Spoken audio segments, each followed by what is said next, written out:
Hello दोस्तों, पवन teaching centre में आपका स्वागत है। पेन पेपर हाथ में है। आज 10वां के मोस्ट इम्पोर्टेंट सामाजिक विज्ञान के सब्जेक्टिव क्वेश्चन नहीं, ऑब्जेक्टिव क्वेश्चन हाथ में तो बन रहे। पवन टीचिंग सेंटर के साथ पढ़ते रहें, यूँ आगे बढ़ते रहें। सामाजिक विज्ञान जैसे ही कहते हैं, इसका मतलब इतिहास, राजनीतिक विज्ञान, भूगोल और अर्थशास्त्र में आपदा प्रबंधन सभी इसके अंतर्गत आ जाते हैं। तो चलते हैं, देर न करते हैं, क्वेश्चन की ओर चलते हैं। क्वेश्चन क्या करा, सीधी बात नो बकवास। पढ़ लो चाहे कहीं से, प्रश्न तो बनेगा यहीं से। कौन टीसी पीटीसी। तो पहला क्वेश्चन क्या करा, किस घटना के विरोध में महात्मा गांधी ने अपना कैसरे हिंद की उपाधि त्याग दी थी। क्वेश्चन करा, किस घटना के कारण या किस घटना के विरोध में महात्मा गांधी ने अपने कैसरे हिंद की उपाधि त्याग दी थी। तो किस घटना के कारण त्यागी थी। ए चौरी चौरी कांड, बी जलियांवाला हत्याकांड, सी गांधी इरविन पैक्ट, डी किसान आंदोलन। तो गांधी जी ने, जल्दी नीचे कमेंट बॉक्स में हमें लिख के बताइएगा दोस्तों। आप क्या कीजिए, पेन और पेपर हाथ में लेके रखिए और सभी क्वेश्चन को क्या कीजिए, अगर आप पढ़ चुके हैं तो सभी क्वेश्चन को जवाब दीजिएगा, आंसर हमसे पहले। अब पूरा अंतिम में हमको बताएगा कि क्या क्वेश्चन आपसे सही गया, पूरा बताएगा 40 में कितने क्वेश्चन सही गए आपको। कहता हूँ कि पढ़ लो चाहे कहीं से, प्रश्न तो बनेगा यहीं से। कौन सी पीटीसी। अगर आप इस साल एग्जाम दीजिएगा तो डेली 4 क्वेश्चन याद कीजिएगा, 40 क्वेश्चन। और अगले साल एग्जाम देने वाले हैं आप तो डेली आप क्या 4 क्वेश्चन 5 क्वेश्चन ऑब्जेक्टिव याद कीजिए, उतना से आपका काम क्लियर हो जाएगा। ये मेरा दावा रहेगा, एक प्रश्न नहीं छूटेगा यहाँ से। तो आंसर क्या होगा, किस घटना के विरोध में महात्मा गांधी ने अपने कैसरे हिंद की उपाधि त्याग दी थी। तो सर, जलियांवाला बाग हत्याकांड के बाद महात्मा गांधी ने अपने कैसरे हिंद की उपाधि क्या कर दी थी, त्याग दी थी। क्वेश्चन नंबर 2 करा, सविनय अवज्ञा आंदोलन की शुरुआत किस यात्रा से हुई। सविनय अवज्ञा आंदोलन की शुरुआत किस घटना से। ऑप्शन नंबर 1 दिल्ली यात्रा, बी चंपारण यात्रा, सी दांडी यात्रा, डी इनमें से कोई नहीं। तो प्रश्न संख्या 2 का आंसर क्या हो जाएगा। तो सर, सविनय अवज्ञा आंदोलन की शुरुआत किस यात्रा से हुई, दिल्ली यात्रा से, चंपारण, दांडी या इनमें से कोई नहीं। तो किस यात्रा से हुई। तो सविनय अवज्ञा आंदोलन की शुरुआत दिल्ली यात्रा से हुई, option number C. Question number 3, विश्व में सर्वप्रथम मुद्रण की शुरुआत कहाँ हुई। विश्व में सर्वप्रथम मुद्रण की शुरुआत कहाँ हुई। Option number 1 Bharat, B Japan, C चीन, डी अमेरिका। भारत, जापान, चीन, अमेरिका।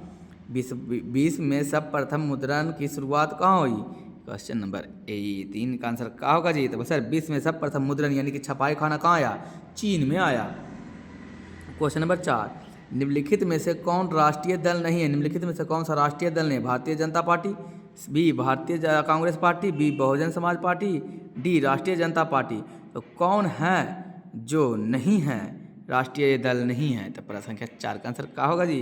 तो राष्ट्रीय जनता पार्टी है जो राजनीतिक दल नहीं है।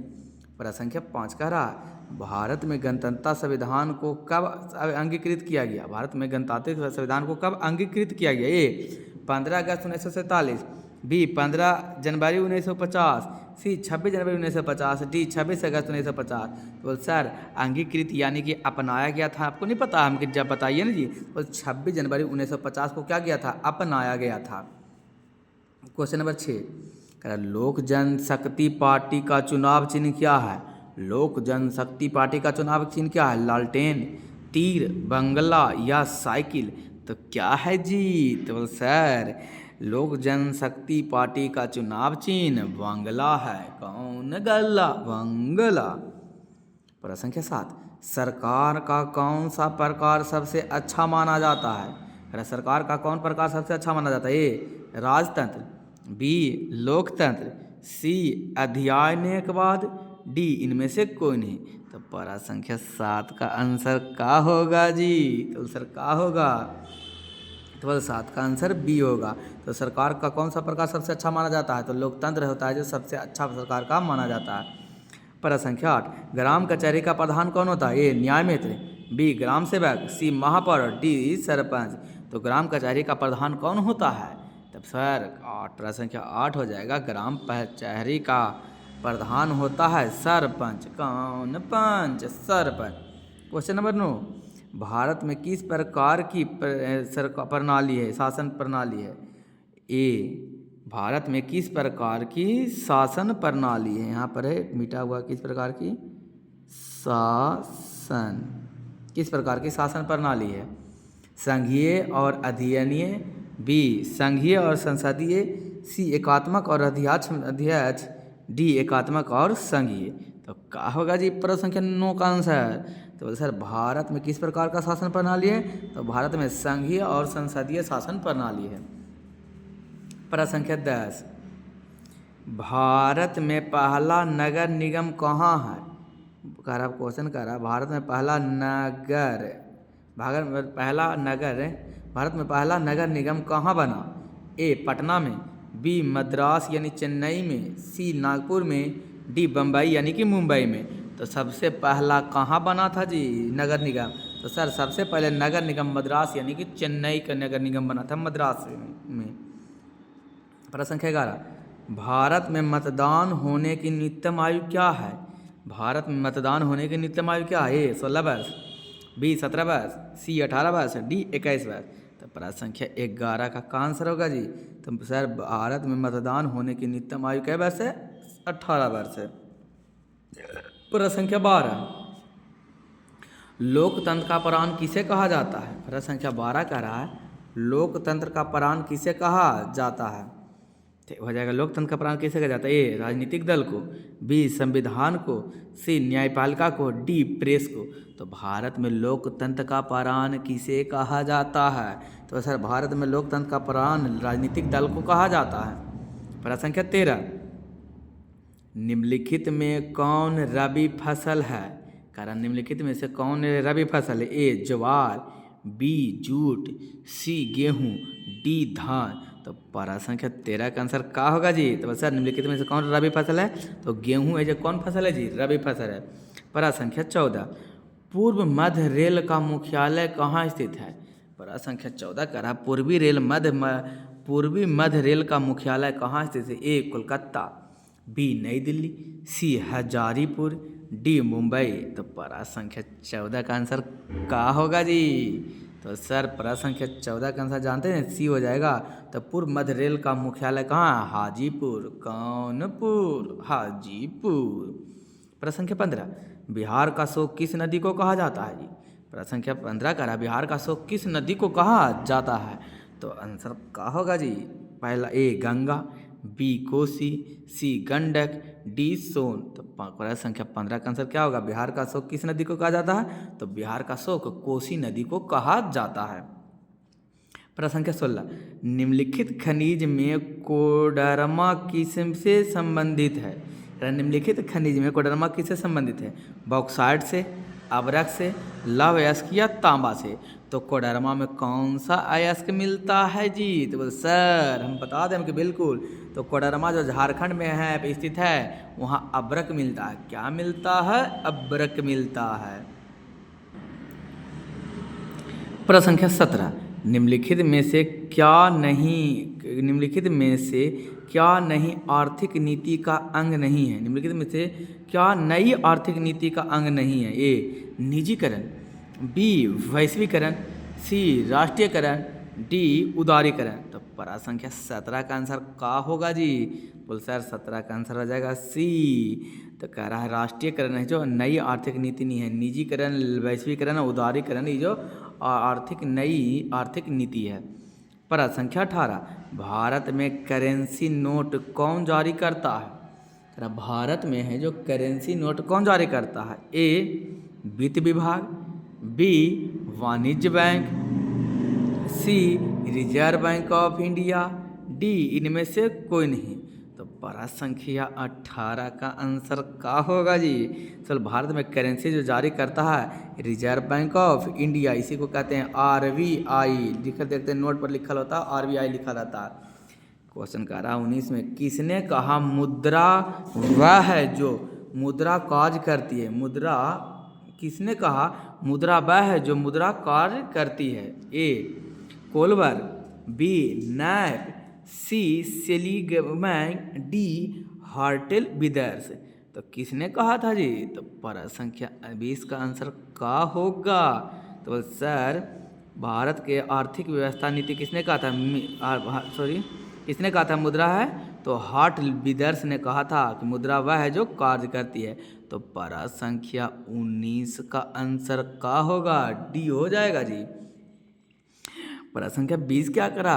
भारत की आर्थिक व्यवस्था कैसी है? भारत की आर्थिक व्यवस्था पूंजीवादी, समाजवादी, साम्यवादी या मिश्रित है? तो तो सर ना जानते हैं हम कि बिल्कुल ना जानते हैं, बताइए। तो सर भारत की आर्थिक व्यवस्था जो कैसा है, मिश्रित आर्थिक व्यवस्था है भारत।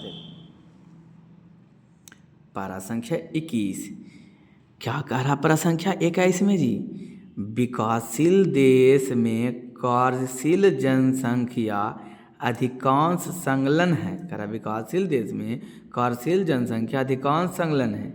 ए कृषि में, बी औद्योगिक में, सी सेवा में, डी इनमें से कोई नहीं। तो पारा संख्या 21 का आंसर का हो जाएगा। तो सर विकासशील देश में कार्यशील जनसंख्या अधिकांश संलग्न कोची में, कृषि में क्षेत्र में संलग्न है। प्रश्न संख्या 22 निम्न में से कौन बहुराष्ट्रीय कंपनी है, निम्नलिखित में से कौन सा बहुराष्ट्रीय कंपनी है। ए फोर्ड मोटर्स, बी सैमसंग, सी कोका कोला, डी इनमें से सभी। तक कौन सा जो बहुराष्ट्रीय कंपनी है जी, तो प्रश्न संख्या 22 का तो सर फोर्ड मोट भी और सैमसंग भी और कोको कोला भी बहुराष्ट्रीय कंपनी, यानी कि आंसर हो जाएगा इनमें से सभी। प्रश्न संख्या 23 निम्नलिखित में से कौन छोटे पैमाने का उद्योग है। कह रहा निम्नलिखित में से कौन छोटे पैमाने का उद्योग है। ए चीनी उद्योग, बी कागज उद्योग, सी खिलौना उद्योग, डी विद्युत उपकरण उद्योग। तो प्रश्न संख्या 23 का आंसर का होगा जी, निम्नलिखित में कौन सा छोटे पैमाने का उद्योग है, तो खिलौना उद्योग है जो छोटे पैमाने का उद्योग है। चीनी उद्योग, कागज उद्योग, विद्युत उपकरण उद्योग बड़े पैमाने का उद्योग होते हैं इसमें। प्रश्न संख्या 24 भारत का प्रथम तेल शोधक कारखाना स्थित है। भारत का प्रथम तेल शोधक कारखाना स्थित कहाँ है। मथुरा में, बी बरौनी में, सी डिगबोई में, डी गुवाहाटी में। तो प्रश्न संख्या 24 का आंसर का हो जाएगा जी, तो सर 24 का आंसर जाएगा सी डिगबोई में। भारत का प्रथम तेल शोधक कारखाना कहाँ स्थित है, डिगबोई जो असम में स्थित है।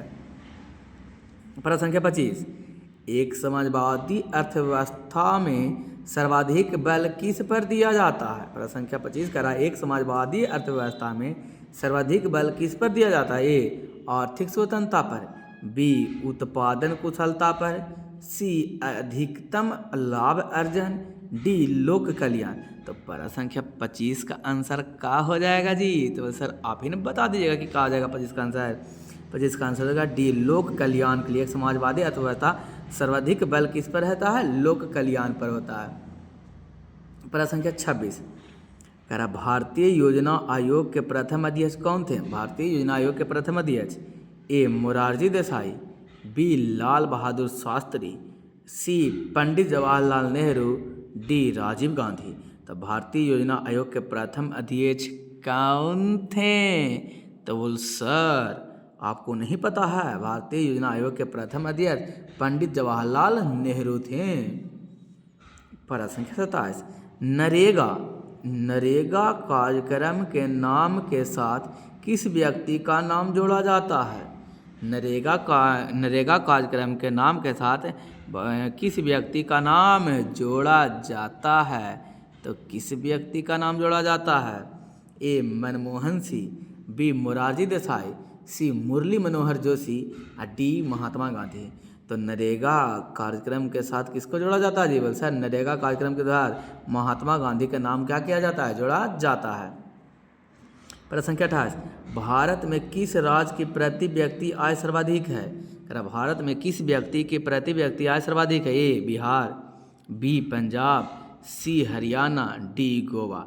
भारत में किस राज्य के प्रति व्यक्ति आय सर्वाधिक है, बिहार, पंजाब, हरियाणा, गोवा। तो प्रश्न संख्या 28 का आंसर का होगा जी, तो भारत में किस राज्य के प्रति व्यक्ति आय सर्वाधिक है, तो भारत में गोवा राज्य के प्रति व्यक्ति आय भारत के सभी राज्यों के आय से सर्वाधिक हो जाएगा जी।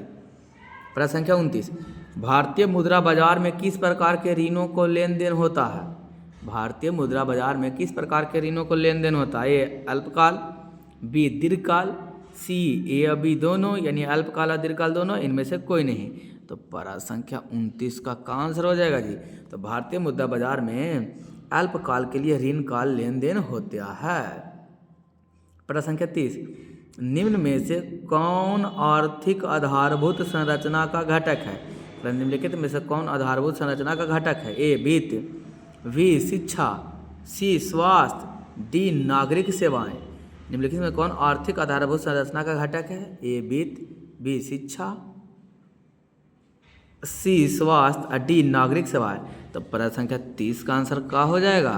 तो 30 का आंसर हो जाएगा ए वित्त। आर्थिक आधारभूत संरचना का घटक कौन है? वित्त है जो आर्थिक आधारभूत संरचना का घटक है। प्रश्न संख्या 31 क्या करा? प्रश्न संख्या 31 खाद्य पदार्थ की शुद्धता, कौन पदार्थ की? खाद्य पदार्थ की शुद्धता की जांच के लिए किस मान्यता प्राप्त चिन्ह का होना आवश्यक है? तो खाद्य पदार्थ की सुविधा के लिए कौन सा जी? तो सर ISI हॉलमार्क, ये तो फिक्स है जी, ISI हॉलमार्क करना चाहिए, जिसमें कि हॉलमार्क करना चाहिए क्या है? खाद की शुद्धता का पर्याप्त मात्रा है, यानी कि पर्याप्त है। प्रश्न संख्या 32 बिहार की किस नदी की उत्पत्ति अमरकंटक से हुई? लीजिए पुनपुन, कोसी, सोन, गंडक। प्रश्न संख्या 32 में कह रहा है बिहार के किस नदी के, सॉरी इसका ISI हॉलमार्क शुद्धता को नहीं जांचता है, ये तो एक मार्ग जांचता है शुद्धता को, गलती हो गया था, एक मार्ग याद रखिएगा, एक मार्ग। 31 का आंसर हो जाएगा सी हो जाएगा। 32 बिहार की किस नदी की उत्पत्ति अमरकंटक से हुई है? प्रश्न के बाद किस नदी का? पुनपुन, कोसी, सोन, गंडक। तो सर सोन नदी का उत्पत्ति अमरकंटक से हुई है। प्रश्न संख्या 33 निम्न में से कौन कृषि पर आधारित नहीं है? निम्नलिखित में से कौन कृषि पर आधारित नहीं है? ए चीनी उद्योग, बी कागज उद्योग, सी वस्त्र उद्योग, डी सीमेंट उद्योग। लीजिए कई बार क्वेश्चन आया, हम क्या आपको बताएं, सीमेंट उद्योग है जो कृषि पर आधारित नहीं है। प्रश्न संख्या 34 लौह अयस्क, कौन अयस्क? लौह अयस्क। ए नवीकरणीय संसाधन है, बी अनवीकरणीय संसाधन है, सी जैव संसाधन है, डी मानवकृति संसाधन है। तो प्रश्न संख्या 34 का आंसर क्या हो जाएगा जी? तो सर लौह अयस्क जो अनवीकरणीय संसाधन है। पढ़ लो चाहे कहीं से, प्रश्न तो बनेगा यहीं से, कौन सी? PTC। दोस्तों यदि आपको वीडियो अच्छा लगा तो वीडियो को लाइक कीजिएगा, चैनल पर पहली बार हैं तो चैनल को सब्सक्राइब और दोस्तों के साथ शेयर करना बिल्कुल नहीं भूलिएगा। प्रश्न संख्या 35 क्या करा? प्रश्न संख्या 35 प्राकृतिक गैस पाई जाती है? ए यूरेनियम के साथ, बी कोयला के साथ, सी खनिज तेल के साथ, डी चूना पत्थर के साथ। तो प्राकृतिक गैस किसके साथ पाई जाती है? सर प्राकृतिक गैस खनिज तेल के साथ पाई जाती है। प्रश्न संख्या 36 निम्न में से कौन एशिया का सबसे बड़ा परमाणु शक्ति केंद्र है? एशिया का सबसे बड़ा परमाणु शक्ति केंद्र कौन है? ए तारापुर, बी कलपक्कम, सी नरौरा, डी कैंगा। तो प्रश्न संख्या 36 का आंसर क्या हो जाएगा? तो सर 36 का आंसर ए हो जाएगा, जे 36 का आंसर है तारापुर हो जाएगा। 37 क्या होगा? निम्नलिखित उद्योग में कौन सार्वजनिक क्षेत्र से संबंधित है? तो प्रश्न संख्या 37 का आंसर क्या हो जाएगा? जेके सीमेंट उद्योग, टाटा लौह इस्पात, बोकारो लौह इस्पात या इरेडम वस्त्र। तो निम्नलिखित में कौन सा जो सर्वाधिक क्षेत्र से संबंधित है? बोकारो लौह इस्पात से निम्नलिखित में उद्योग में सर्वाधिक संबंधित है। प्रश्न संख्या 38 फाल्टा विशेष आर्थिक क्षेत्र कहाँ स्थित है? ए बिहार में, बी पश्चिम बंगाल, सी केरल, डी उड़ीसा। तो प्रश्न संख्या 38 का आंसर क्या हो जाएगा? तो सर 38 का आंसर हो जाएगा बी। तो फाल्टा विशेष आर्थिक क्षेत्र पश्चिम बंगाल में स्थित है। 39 बिहार में सर्वाधिक आबादी किस जिला में है? बिहार में सर्वाधिक आबादी किस जिला में? ए भागलपुर, बी नालंदा, सी पटना, डी गया। तो प्रश्न संख्या 39 का आंसर क्या हो जाएगा जी? सी हो जाएगा पटना। तो बिहार में सर्वाधिक आबादी वाला जिला पटना है। प्रश्न संख्या 40 विश्व व्यापार संगठन का मुख्यालय कहाँ? A Geneva, B Paris, C New York, D Washington. तो प्रश्न संख्या 40 का आंसर क्या हो जाएगा जी? ए जेनेवा आ जाएगा। कौन सी? PTC। पढ़ लो चाहे कहीं से, प्रश्न तो बनेगा यहीं से, कौन सी? PTC। दोस्तों यदि आपको वीडियो अच्छा लगा तो वीडियो को लाइक कीजिएगा, चैनल पर पहली बार तो चैनल को सब्सक्राइब, दोस्तों के साथ शेयर करना बिल्कुल नहीं भूलिएगा। अंत में मैं आपको यही कहूँगा, छोटे को प्यार दे, बड़े को सम्मान करें, अपना व्यक्ति इस तरीक़ा से कायम रखें कि आपके साथ रह रही स्त्री भी सुरक्षित महसूस कर सके। अंत तक आपका वीडियो देखने के लिए धन्यवाद। बने रहे पावर टीचिंग सेंटर के साथ, पढ़ते रहें, आगे बढ़ते रहें। पढ़ लो चाहे कहीं से, प्रश्न तो बनेगा यहीं से। नीचे कमेंट में हमको लिख के बताइए कि आपको 40 प्रश्न में कितने प्रश्न क्या गए हैं, सही गए हैं।